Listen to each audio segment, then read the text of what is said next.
coming up on today's Locked On Dodgers, Walker Buehler with the complete game shutout, the first of his career. We get into that. We talk about Mookie Betts on offense, talk a little bit about Trevor Bauer and a new lawsuit. So that's what's on tap. So make sure to keep it Locked On Dodgers. You are Locked On Dodgers, your daily Los Angeles Dodgers podcast. Part of the Locked On Podcast Network, your team every day.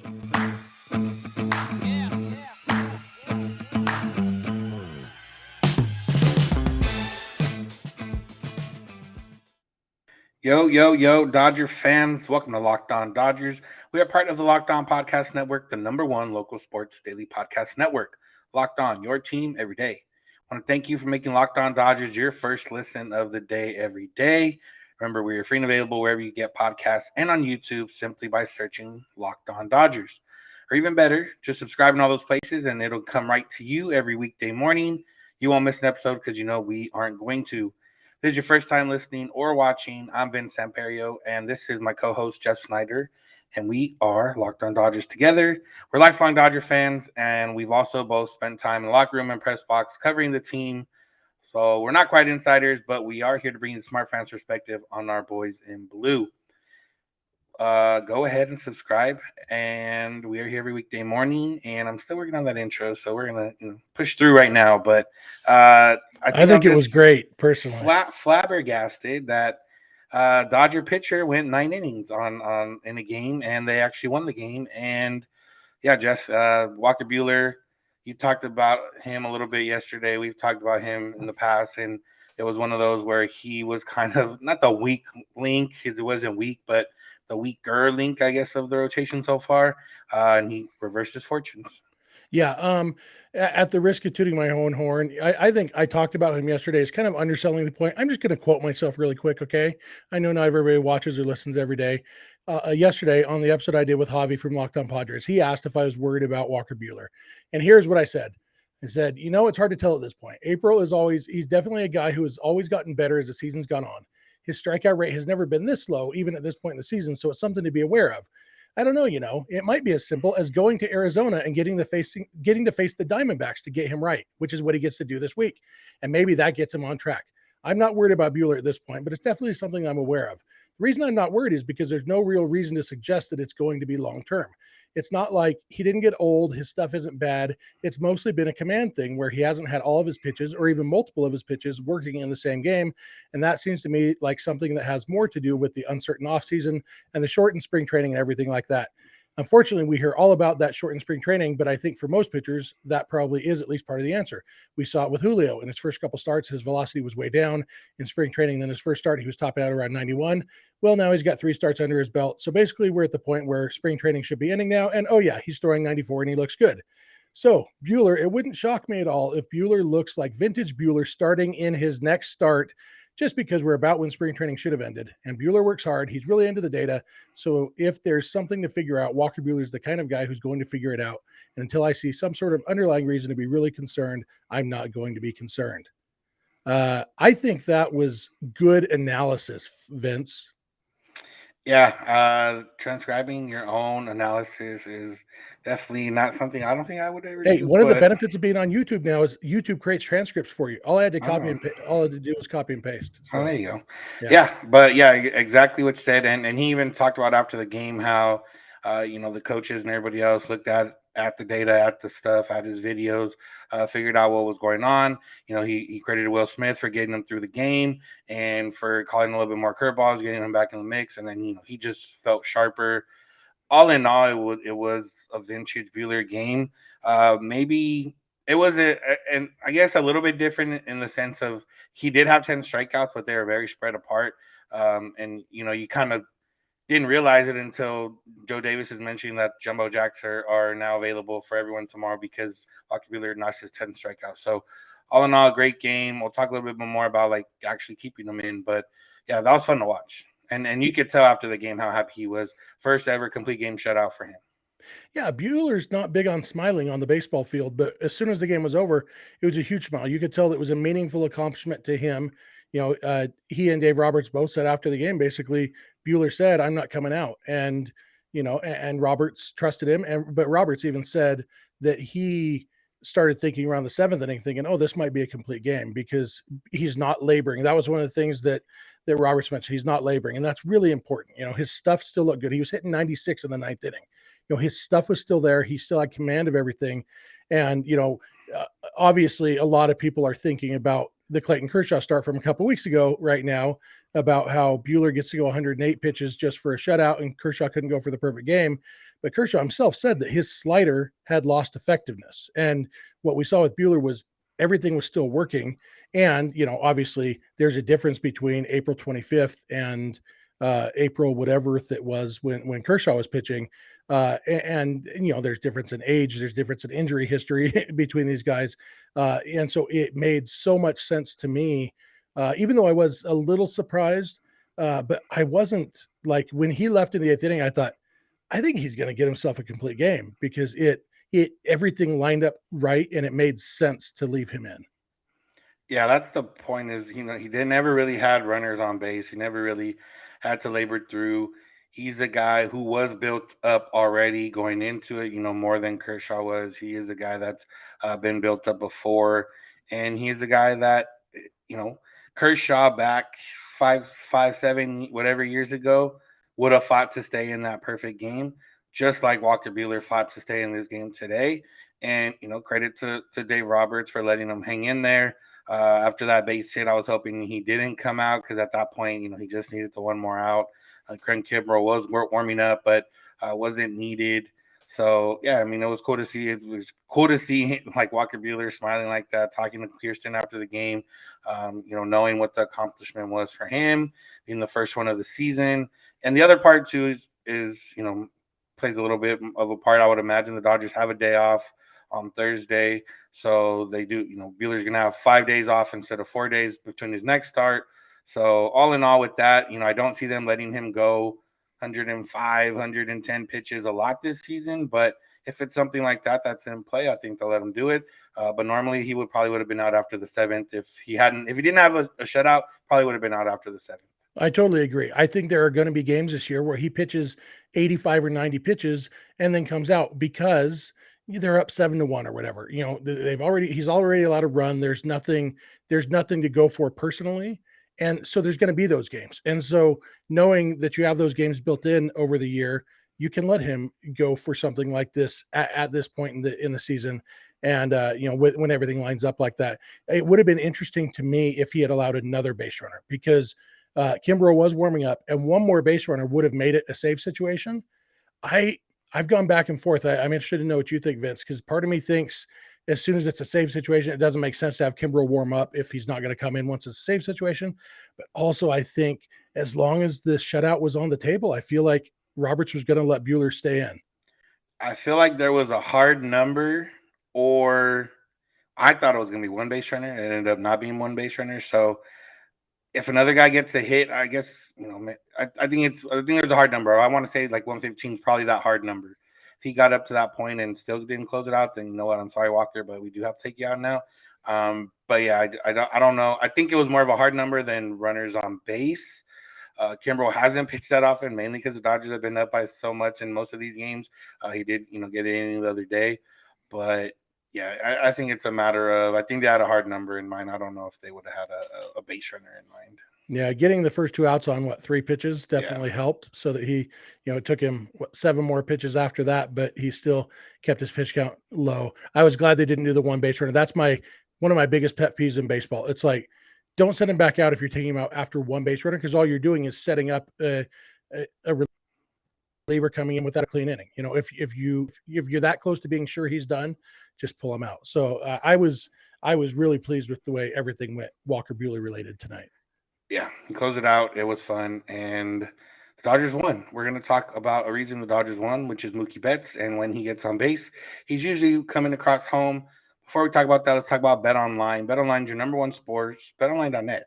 It's your number one source for all your betting stats and sports info. Check out everything you need for all the latest sports developments, league reviews, news, podcasts, anything you could think of sports-wise. BetOnline.net has you covered. With basketball playoffs underway, MLB season underway, all that's covered there at betonline.net. They're your continued source for all your sports wagering information, from live betting to playoffs, esports, and more. So head to their website on your laptop or mobile device. Check it all out. Learn about all the trends. Learn about all the action. I'm sure you could have put some money down on Walker Buehler to throw a complete game, or at least to have them over under on some strikeouts. You could have done that. But if you would have went to BetOnline, you could have found that out beforehand. So BetOnline, where the game starts. We want to thank you for making Locked On Dodgers your first listen of the day every day. For your next listen, check out the Locked On Now podcast with recaps of MLB games with analysis from our local experts, like usually Jeff, sometimes me. And Locked On Network takes you through the season like no other network. It's free and available wherever you get podcasts, and you can catch up on the rest of the league. So go check it out. All right, Jeff. So Mookie Betts was on base twice yesterday. He has been on base, I believe, now 10 times on this road trip, has scored 8 times, is the NL leader in runs scored, despite having a struggle to get on, or despite struggling at the plate. He has been able to draw some walks. He has been able to get on base at times. When he does get on base, he is scoring, mostly because Freddie Freeman and Trey Turner are hitting behind him, and those guys are both hitting pretty well. But I know you have a little bit deeper look into the numbers of just how crazy this streak has been for him to start the season. Yeah. So far this season, Mookie Betts has been on base by my count uh, 25 times. He's got 12 hits now, uh, 11 walks. I don't remember, but yeah, it's 25 times. It was 22 going into this game. Got on base 3 more times. So he's been on base 25 times and scored 16 runs. That's 64% of the time. And my brain told me that seems like a high percentage. So I looked at some numbers. I didn't run like historical numbers. I don't know if, first of all, it's worth pointing out it's April 25th. Mookie Betts is not going to score 64% of the time that he gets on base this year. But I wanted to see how it compares to what is a lot. And last year, Vlad Guerrero Jr. led the league with 123 runs scored. He led the majors. He got on base 280 times. So that's 43.9% of the time that he got on base, he scored a run. That seems that to my brain sounds like a more normal number. I also noticed Mookie Betts has led the major leagues in runs scored twice in his career. So I thought I'd look and see what his percentages were in those years. In 2018, he scored 129 runs. He got on base 269 times that year. That's basically 48%, 47.9555%. 48% of the time he scored. Higher than Vlad Guerrero Jr.'s number last year, a full quarter, 25% lower than his number so far this year. And then the next year in 2019, he scored 135 runs, got on base 276 times, which is 48.9%. So basically, Mookie himself has been in the 48 to 49% range. Vlad Guerrero Jr. last year was in the 44-ish% range. But all those numbers are a lot less than 64%. And so right now, it really does tell you a lot about how nice it is to bat in front of Freddie Freeman and Trey Turner, I think, because those guys are getting them in. Trey Turner has, driven in a lot of runs this year, even though he hasn't had the power numbers, because the flip side of it's nice to bat in front of Freddie Freeman and Trey Turner is it's nice to bat after Mookie Betts and Freddie Freeman, because you're going to get some RBI opportunities. And so it's really remarkable what's been happening so far. And overall, do you remember last year, Vince, Mookie Betts was struggling and everyone was like, wow, he's just having an off year. And then you notice, but he's also been the 10th most valuable player in baseball, according to WAR, just because, part of his defense, but part of it is just his base running. And we have our standards set so high for Mookie Betts that even when he's having a bad year for Mookie, he's still usually having a pretty good year. And so I think there's a lot of growth to come. I mean, he just barely got over 200 in batting average. So there's definitely a lot to come. But also, I think we can look forward to that and recognize that Mookie is really, really good. And I think the best is yet to come for him this year. Yeah, it's him and Muncy similar boat in terms of struggling with hitting the ball, but both getting on at a pretty decent clip, just adding in their walks. For a guy like Mookie, it's interesting that he is drawing so many walks just because, like you said, there is Freddie Freeman and Trey Turner behind him. But hey, if teams want to put him on base, he's not dealing with the injury this year. He's stolen a few bases. He stole a base last night, put himself in scoring position, ended up moving over. He would have scored anyways on the way he scored with Muncy hitting a double, but he had put himself in position for Freeman and Turner to knock him in with just a base hit or even a productive out and a fly ball, which is they did get the productive out, not the fly ball. But either way, and we've seen this since Mookie's been here. Like if the offense this year is a little different, the offense has been going, even though he hasn't necessarily been going. But also, like you mentioned, anytime he is going, he's scoring, which is helping the team. I think 2020, 2021 too. When Mookie gets on base, the Dodgers are usually going to put up more runs. Obviously, that seems like obviously if your leadoff guy gets on base, you're going to score. But I think everything, the combination of everything, speed, the way he runs the bases, everything else, it just adds up. And even if he's not getting on base, 5 out of 10 times, which is pretty high. But even if he's getting on base 3.5 out of 10 times, 350 OBP, realistically, that's going to be 2 runs out of every 10 times he's batting, which is 2 runs every 2.5 games. That's not a bad clip to work at. Yeah, and even though, like I said, his batting average just got over 200, his on-base percentage is over 330, and which is he's already, even as bad as he's been, he's above average at getting on base. And, and like you mentioned, the stolen bases, even when he's not stealing bases, he runs the bases very well, brings so much to the table. And, the fact that we can sit here and know the best is yet to come for Mookie, and yet already he leads the major leagues in runs scored. It's crazy. Yeah, really is. The offense again put up 4 runs. Will Smith finally got rewarded for hitting the ball hard, hit one over the wall. Before we're going to talk about Edwin Rios and kind of different ways the Dodgers can use the players that are on the bench. But real quick, we'll do some cleaning up of some roster movement. David Price went on the IL, the COVID IL. He got COVID-19. Doesn't look like anyone else gotten it so far from the team. He did experience some mild symptoms.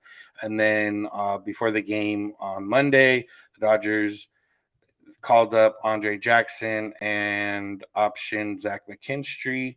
So they do have an extra arm. Not sure what exactly it's for. I guess they, did have maybe they just wanted to have another stretched out arm. I'm not sure if they're planning on getting him a spot start, which they don't really need, especially with the day off. But they do have some length in the bullpen available.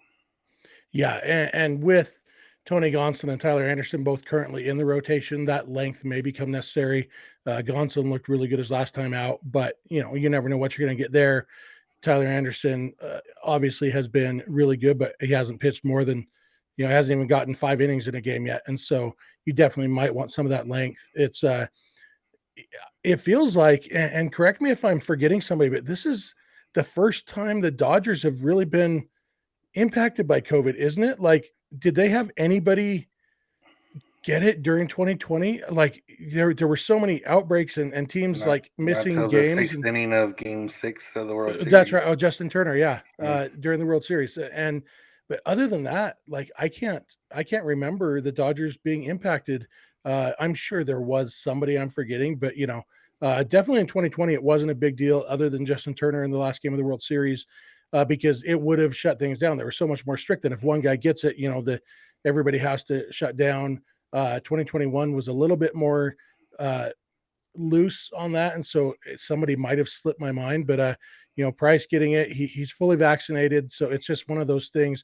Really, it's kind of remarkable that it took this long for it to hit the Dodgers like this. Yeah, and like I said, mild symptoms, should be back whenever he's ready to be back. He can come back. The COVID IL is day to day, right? It's not Yeah, there's no minimum time to spend on the IL for COVID. Yeah, but we'll see how it goes. But that's cleaning it up. All right, we're going to talk about Edwin Rios, some bench players, and then we're going to talk about Trevor Bauer and a new lawsuit. First, let's talk about Rock Auto, because this episode is brought to you by Rock Auto. RockAuto.com is where you can go to save on auto parts.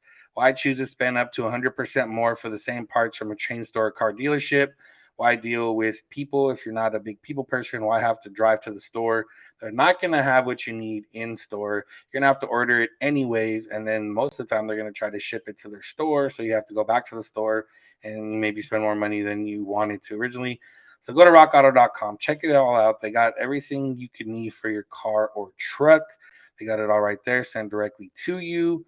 And you're not going to pay more than you do at a chain store car dealership. You're not going to pay more because if you're just a regular civilian rather than with somebody that works at a dealership or a mechanic.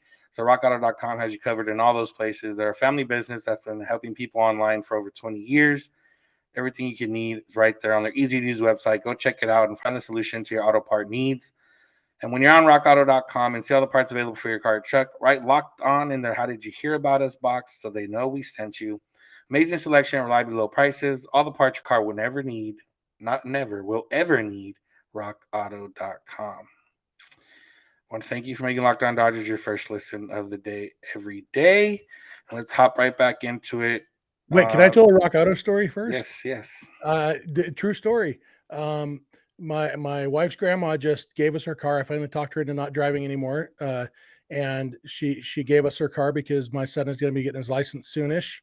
And wouldn't you know it, the door handle on the driver's side door from the inside broke. And so her car door wouldn't open. You had to roll down the window and open it from the outside. And I went on Rock Auto and I got the replacement part for $8.16. And I went on YouTube and saw this is easy to fix. And so my part will be here probably around the time that people are listening to this episode. And I am going to, on Tuesday, take the door panel off and replace this broken door handle myself. And I will have fixed a car for $8.16 thanks to Rock Auto because they've got all the parts my car will never or ever need. rockauto.com. There you go. That's an endorsement in itself right there. Hope we get paid for the second ad. Yeah, right. Okay, so the Dodgers, because of the DH, because of they've had limited bench players, it's been something that people so far this season, people that have been clamoring for the last few years, which is continuity in the lineup, continuity in the day-to-day lineup, continuity in guys playing, not getting as many days off. You know, there's still guys getting days off here and there, but for the most part, we've seen the same 9 guys in the majority of the games. It could affect guys like Edwin Rios, which is something that you had brought up and maybe want to talk about, and you know what the Dodgers maybe plan to do the rest of this year. You know, it's a little bit early in Rios' career to kind of become a bench player like that, where he's getting, you know, maybe a start every 10 days or so, and not too many pinch hit opportunities. But it's also a matter of the Dodgers, you know, don't have too much down in the minors that are guys of that nature. You know, there is Jake Lamb, Kevin Pillar, which I'm sure you're going to touch on right now. But yeah, Jeff, what do you think the Dodgers are going to do? What is the plan to get some guys some ABs if they need them? Yeah, it's a weird situation because Edwin Rios deserves to be in the major leagues, but he also deserves to get at bats. And for the long-term sake of his career, you know, I don't know that they can afford to let him just sit on the bench 5 or 6 days a week. And I think I saw Eric Steven tweeted a number. I think it was 91% of the starts this year have gone to the Dodgers starting 9. You know, the universal DH makes it easy to give a guy a day off without taking him out of the lineup, which is, you know, nice for the Dodgers, but it's hard for a guy like Edwin Rios. I think Hanser Alberto at this stage in his career maybe is a little bit more built for this and accustomed to this.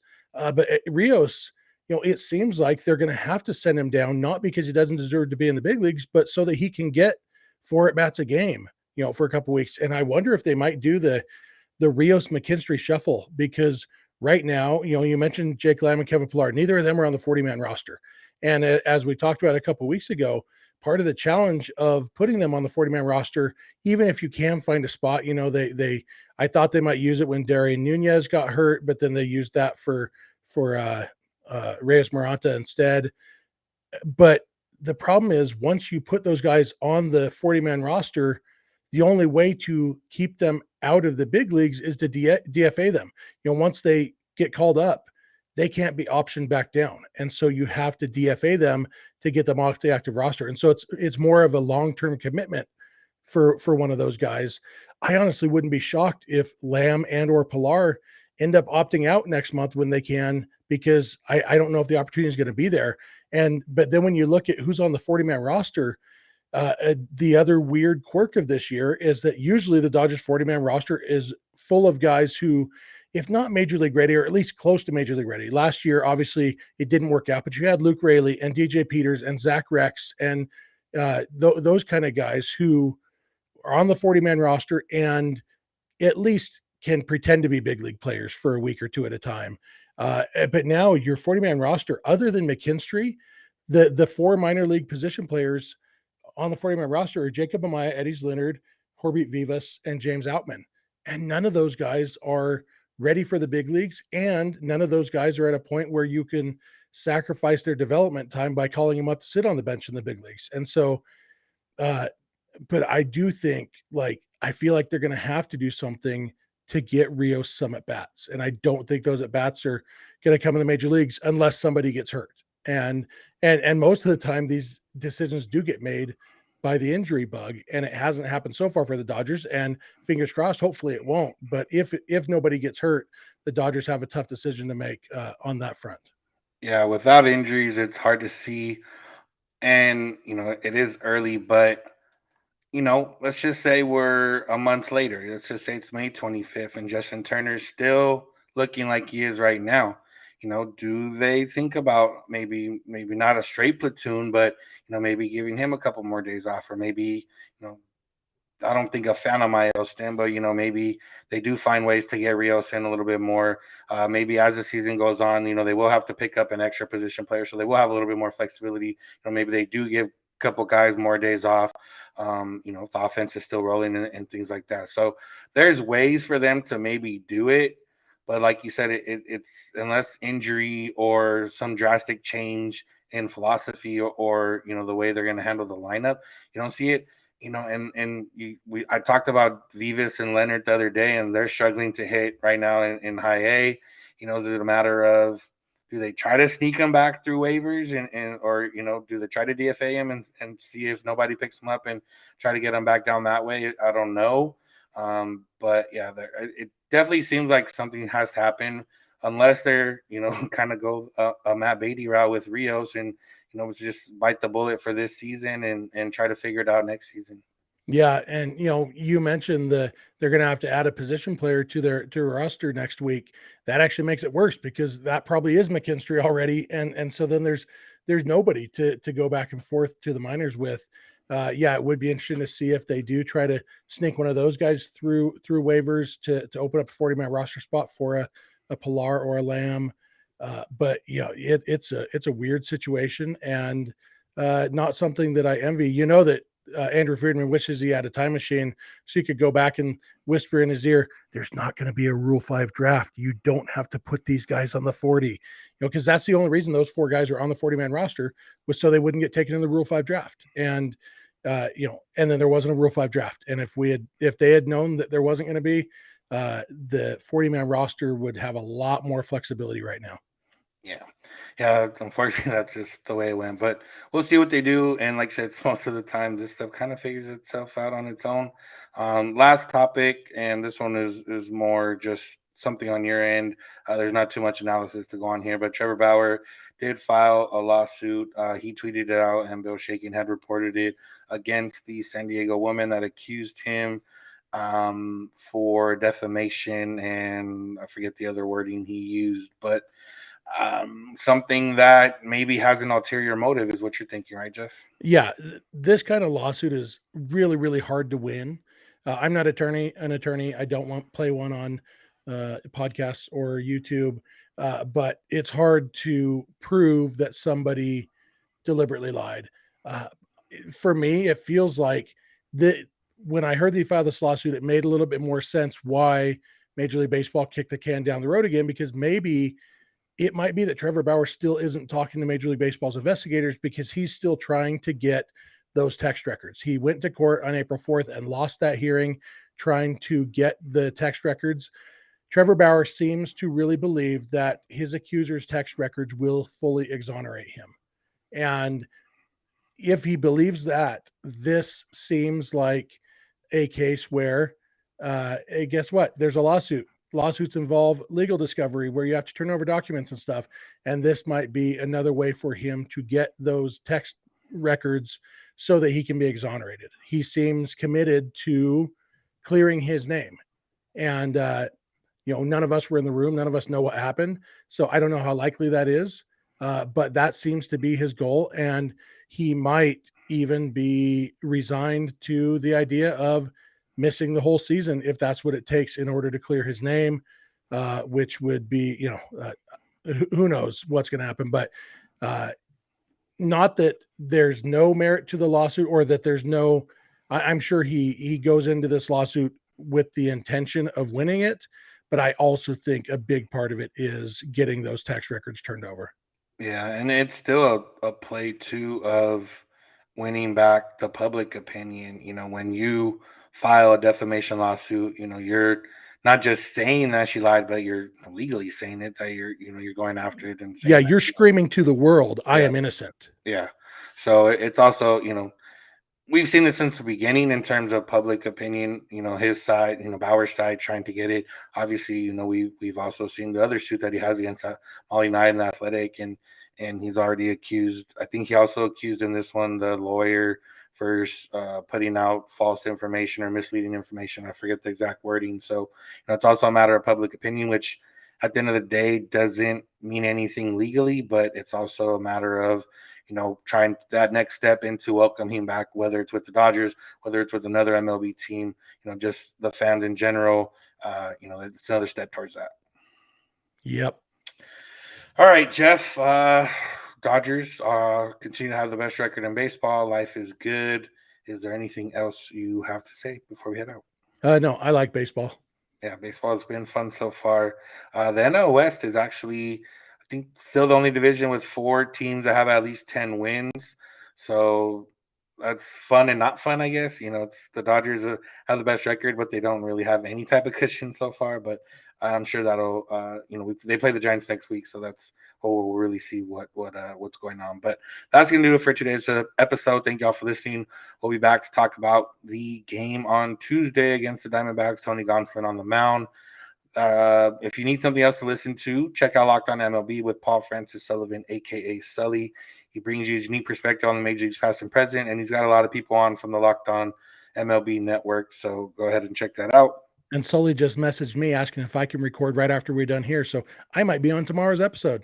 There you go. That's another reason. Today's episode, whatever it is. Another reason to go check that out. So thank you for making us your first listen of the day every day. If you want to find us, we are on social media, Twitter and Instagram at Locked On Dodgers. Jeff is on Twitter at Snider. I'm Edwin Samperio.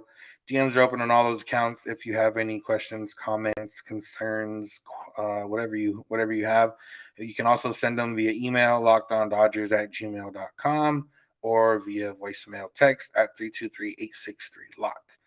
We're every weekday morning, and we hope you'll be with us when you get in your car or if you're at home. Tell your smart device, play podcast, Locked On Dodgers. And remember, you don't have to agree. You just have to listen. Have a good one. We'll talk to you tomorrow.